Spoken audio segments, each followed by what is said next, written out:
رب زدني علما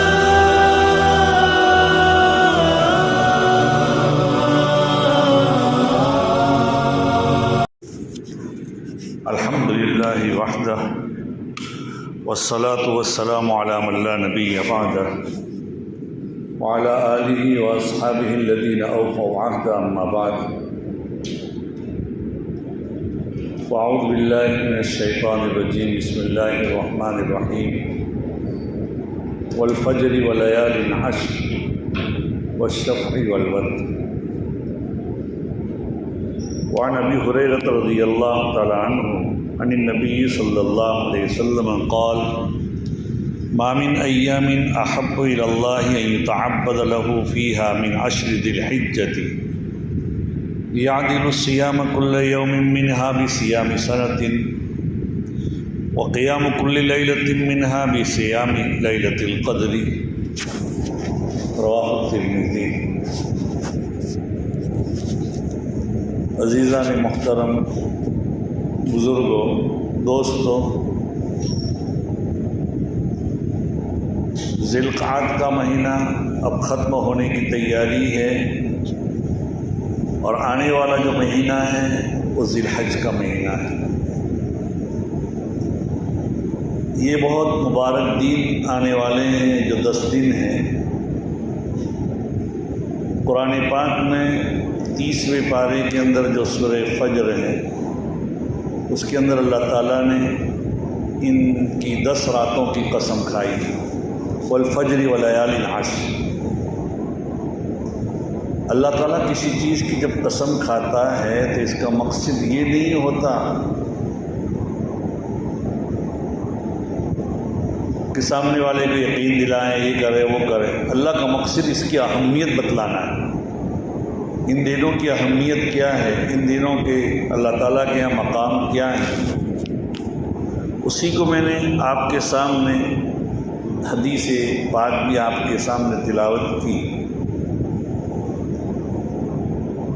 کہ حضرت ابو ہریرہ رضی اللہ تعالیٰ عنہ سے روایت ہے کہ حضرت ابو ہریرہ رضی اللہ تعالیٰ عنہ فرماتے ہیں کہ کوئی بھی دن اللہ میاں کے یہاں اتنے محبوب نہیں ہے جتنا کہ ان 10 دنوں کی اللہ کے یہاں قدر اور محبوبیت ہے۔ اس کے ایک دن کا روزہ سال بھر کے روزے کے برابر ہے، اور ایک رات کی عبادت لیلۃ القدر کی عبادت کی برابر ہے۔ یہ ان دنوں کی اور ان راتوں کی اللہ میاں کے یہاں مقام ہیں، اور اس کو قدر کرنے والے کو اللہ کی طرف سے اتنے انعامات ملتے ہیں۔ ایسے آپ دیکھیں گے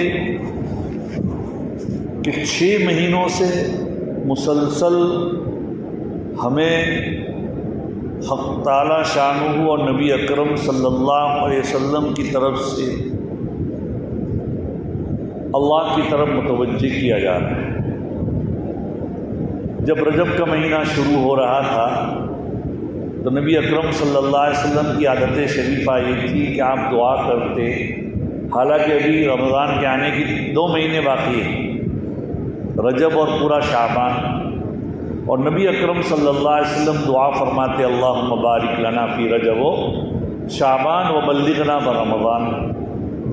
اے اللہ ہمارے رجب اور شعبان میں تو برکت عطا فرما اور ہمیں رمضان تک پہنچا۔ رمضان المبارک کی جو عبادات ہیں اللہ میاں کے ہیں اس کی بڑی قدر ہے۔ اللہ میاں رمضان کے روزوں پر بڑے نوازتے ہیں، اس کی راتوں کی عبادت اللہ کے رسول نے مسنون قرار دی ہے۔ تراویح کی شکل میں قرآن پاک کی تلاوت ہوتی ہے، اس مہینے میں قرآن پاک کا نزول ہوا ہے وغیرہ وغیرہ۔ پھر رمضان کی دیکھیے، یہ رمضان کے روزوں کی اللہ تعالیٰ نے عبادت دی تو اس کے شکریے میں حق تعالیٰ شانہ نے سب سے پہلے تو کہا کہ تم صدقہ فطر ادا کرو، اور صدقہ فطر ادا کرنے کے بعد خوشی کے طور پر عید الفطر ادا کی، اور جیسے ہی عید الفطر ادا ہوئی، دیکھیے کسی بھی گھر کی صفائی کرنا ہوتا ہے تو صفائی اگر گھر کو مزین کرنا ہوتا ہے تو پہلے گھر کو صاف ستھرا کیا جاتا ہے، اور صاف ستھرا کرنے کے بعد اس کو مزین کیا جاتا ہے۔ قلب انسانی کی حق تعالی شانہ نے پہلے صفائی کی روزوں کے ذریعے۔ روزے رکھو تمہارا قلب صاف ہو جائے گا، روزے رکھو تمہارا تزکیہ ہو جائے گا۔ تو روزہ رکھوانے کے بعد فوراً جیسے روزے ختم ہوئے اور عید الفطر کا دن آیا تو حج کے دن شروع ہو گئے، حج کے مہینے شروع ہو گئے۔ حالانکہ حج تو آخری دنوں میں ادا ہوتا ہے، عشرِ ذی الحجہ میں، اور وہ بھی 9ویں ذی الحج اور 10ویں ذی الحج، 8ویں ذی الحج کو مینا میں جاتے ہیں اور 12-13 کو ختم ہوتا ہے۔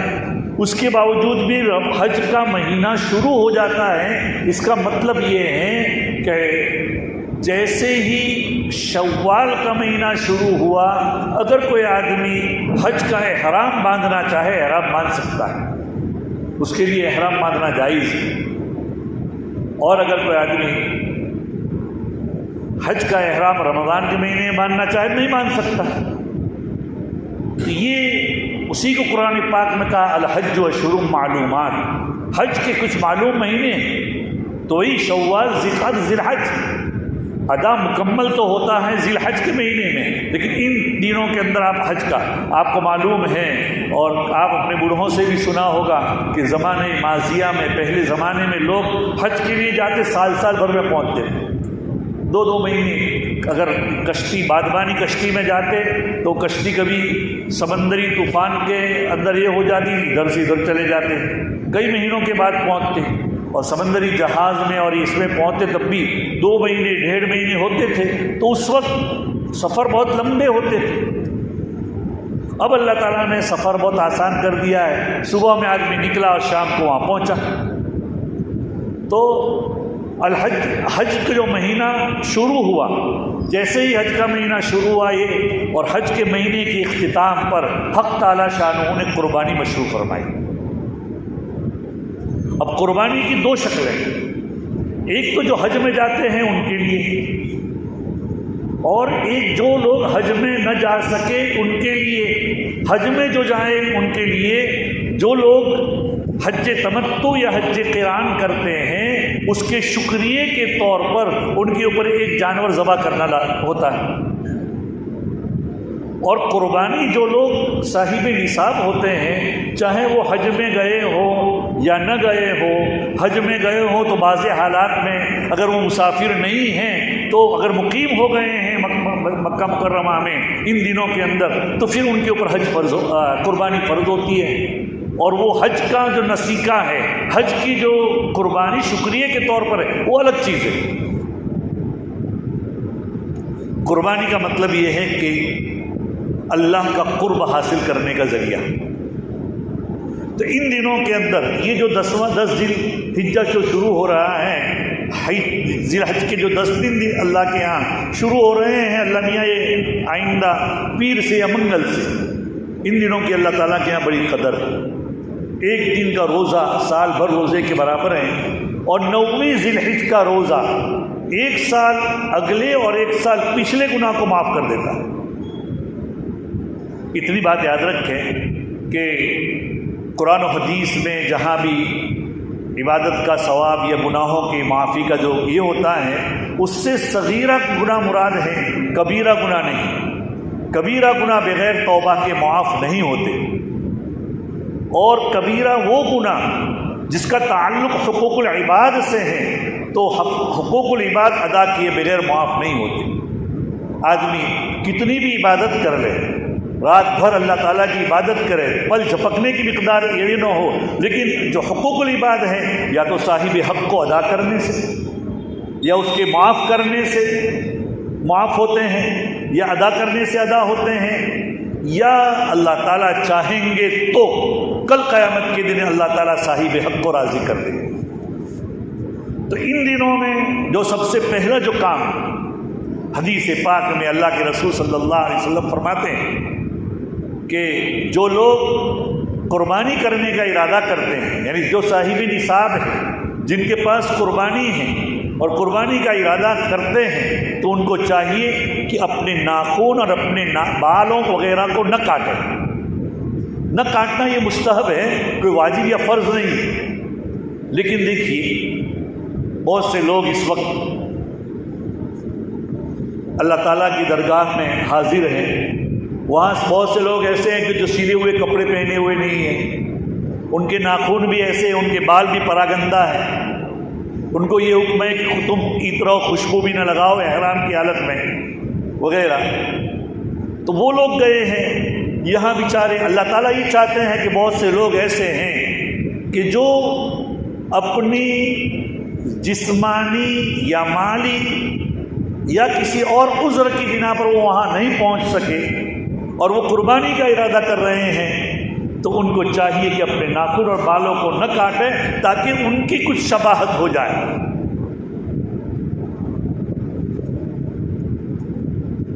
گویا کہ ان کی شباہت لے کر آیا ہوں یا رب تیرے دربار میں، قبول ہو جائے اس کو، تو یہ ایک صورت ہے، تو اس کو حقیقت بنا دے. اللہ میاں اس بات پر قادر ہے. تو پہلا عمل ان دنوں میں یہ ہے. دوسرا عمل ان دنوں کے اندر یہ ہے کہ ان دنوں کا روزہ رکھنا ہے. روزہ رکھنا اگر رکھ سکتے ہو، نفلی روزہ ہے، ایک سال بھر روزے کا کیا اس کا ثواب ملے گا. تیسرا عمل ان دنوں کے اندر یہ ہے کہ ایام تشریق یعنی 9ویں ذی الحجہ سے لے کر 13ویں ذی الحجہ کی شام تک کل 24 نمازیں ہوتی ہیں عید کی نماز کے ساتھ. اس کے اندر تکبیر تشریق پڑھنا ہے.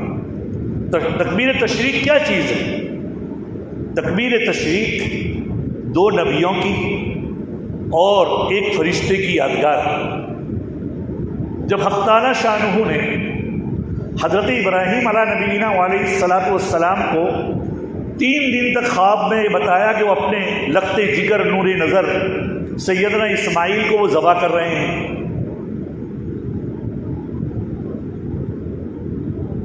اور نبی کا جو خواب ہوتا ہے وہ بھی وحی ہوتا ہے. ہما شما کا خواب کوئی وحی نہیں ہوتا. بعض مرتبہ ادغاث و احلام بھی ہوتا ہے، خواب کی جو اقسام ہے اس میں سے ایک قسم یہ بھی ہے. لیکن نبی کے جو خواب ہوتے ہیں وہ وحی کے درجے میں ہوتے ہیں. گویا کہ اللہ میاں کی جانب سے ان کو حکم ہوا کہ تم اپنے لختے جگر کو، حضرت ابراہیم علیہ السلام کو، وَإِذِ ابْتَلَىٰ إِبْرَاهِيمَ رَبُّهُ بِكَلِمَاتٍ فَأَتَمَّهُنَّ. اللہ تعالیٰ نے ابراہیم علیہ السلام کو بہت سی آزمائشوں میں ڈالا. سب سے پہلی جو ان کی آزمائش ہوئی تھی، ابھی حضرت اسماعیل علیہ السلام گود میں ہیں اور اللہ تعالیٰ نے حضرت ابراہیم علیہ السلام کو حکم دیا کہ اپنے بیوی اور اپنے بچے کو مکہ مکرمہ چھوڑ کر آ جاؤ. اور اس زمانے میں مکہ مکرمہ جو آج ہے حرم، بالکل ایک ویران جگہ تھی، کچھ بھی نہیں تھا. حضرت ابراہیم علیہ السلام نے اپنی بیوی حضرت ہاجرہ کو لے کر وہاں گئے. اب جب وہاں گئے ہیں وہاں تھوڑی دیر رہے اور اس کے بعد نکلنے لگے چھوڑ کر. کہاں جا رہے ہو؟ بیوی کو کچھ کہہ نہیں رہے ہیں. نبی کا حکم اور اللہ والوں کا یہی ہوتا ہے، وہ خاموش زیادہ رہتے ہیں. اللہ کے حکم کے مطابق ہوتا ہے سب کچھ. حضرت ابراہیم خاموش ہے. کہاں جا رہے ہو؟ خاموش. بیوی بھی نبی کی بیوی کی تھی، اللہ نے بڑی عقل دی تھی، اور وہ اس کے بطن سے اس کے حضرت محمد الرسول اللہ پیدا ہونے والے تھے مکے میں، انہی کی نسل سے.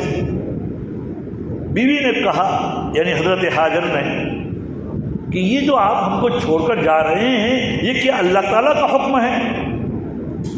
حضرت ابراہیم نے کہا نا جی، اتنا ہی جواب دیا. اور وہ بیوی کن کی تھی میں ابھی کہہ رہا ہوں، بیوی حضرت ابراہیم کی تھی. بیوی نے کہا اذن لا یضیعنا، ارے جاؤ کوئی حرج نہیں، اللہ میاں ہم کو ضائع اور برباد نہیں کرے گا.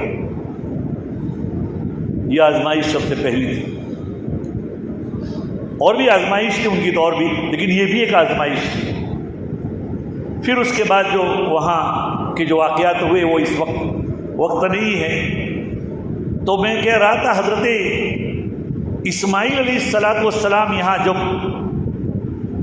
دیکھ رہے ہیں کہ 3 دن تک ذبح کر رہے ہیں، تو پھر بیٹے کو لے جا کر بیٹے کے سامنے ایک جگہ پر بیابان میں مینا کی جگہ ہے، وہاں جا کر کہا کہ بیٹے میں خواب میں دیکھ رہا ہوں کہ میں تجھے ذبح کر رہا ہوں، گویا کہ اللہ میاں کا حکم ہے۔ قرآن پاک کہتا ہے اس کو فلما بلغ معه السعي قال يا بني انی ارى في المنام انی اذبحك فانظر ماذا ترى، اے بیٹے میں دیکھ رہا ہوں خواب میں کہ میں تمہیں ذبح کر رہا ہوں، تمہاری کیا رائے ہے اس سلسلے میں؟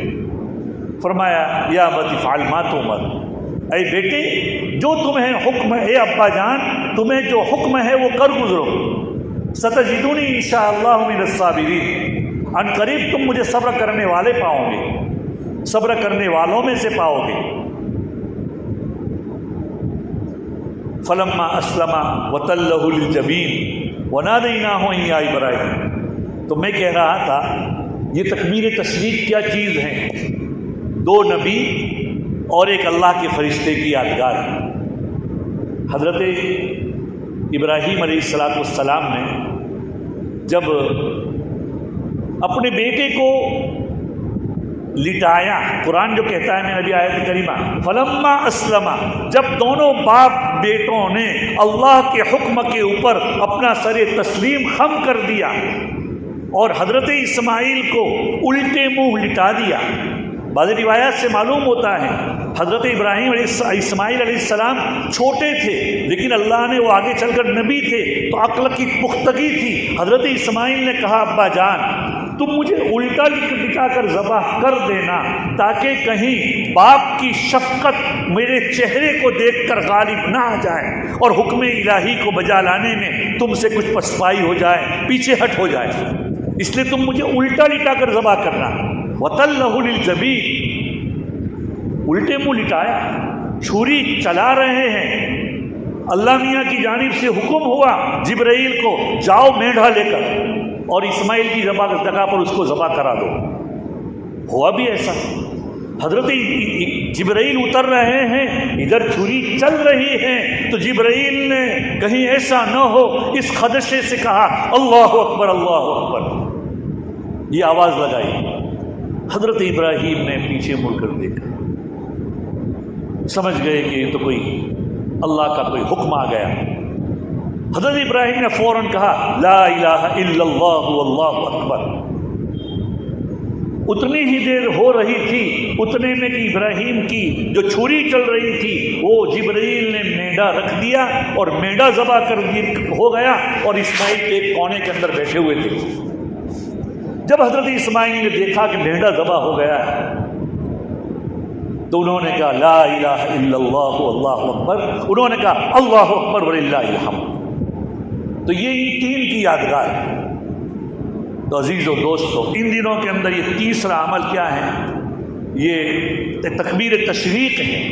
یہ یوم عرفہ کے یعنی 9ویں ذی الحجہ سے لے کر 13ویں کی عصر تک 24 نمازوں میں مردوں کے اوپر آواز بلند زور سے پڑھنا یہ واجب ہے، اور عورتوں کے لیے اپنے اپنے گھروں کے اندر بھی عورتوں کے لیے بھی پڑھنا واجب ہے، وہ اپنے اپنے گھروں میں پڑھیں۔ اس میں عورتوں کی طرف سے کچھ کوتاہی ہو جاتی ہے، عورتوں کو چاہیے کہ اپنے گھر میں جہاں نماز پڑھتی ہے وہاں یادگار کے لیے کچھ ایسا لکھ کر رکھ دے تاکہ نماز کے بعد فوراً یاد آ جائے۔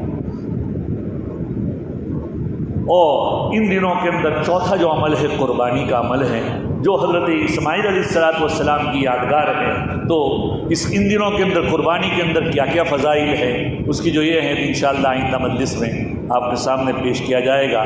اللہ تعالیٰ ان دنوں کی ہمیں قدر کرنے کی توفیق نصیب فرمائیں۔ وآخر دعوانا ان الحمد للہ رب العالمین۔